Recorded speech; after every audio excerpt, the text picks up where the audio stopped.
अस्सलामुअलैकुम, आप देख रहे हैं टीवी 49 न्यूज यूके और मैं हूं मुनीर पीरजादा। आइए आपको ले चलते हैं आज की खबर की जानिब।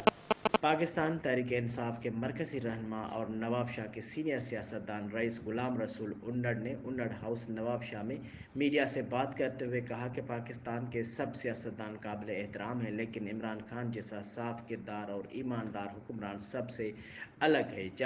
जबकि उसूलों के पासदारी और बहादुरी उसके मिजाज में शामिल है। वही सबब है जो आज इमरान खान की पूरी दुनिया में पहचान है।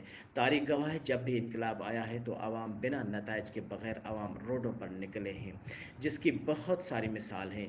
जबकि ईरान और तुर्की माजी की ताज़ा मिसाल है, जिसके अवाम रोडों पर निकल आए, चाहे सामने टैंक हो या पावरफुल इदारे, लेकिन उनके बदले अवाम सबसे ज़्यादा पावरफुल है। और इमरान खान का कसूर यह है कि उसने मुल्क का सौदा कबूल ना किया और ग़ुलामी कबूल नहीं की, जिसकी वजह से उसे इक़्तिदार से हटाया गया। इस मौके पर सीनियर सहाफ़ी काजी जावेद सनाई, रज़ा मोहम्मद सियाल और गुलाम हैदर सोलंकी मौजूद थे।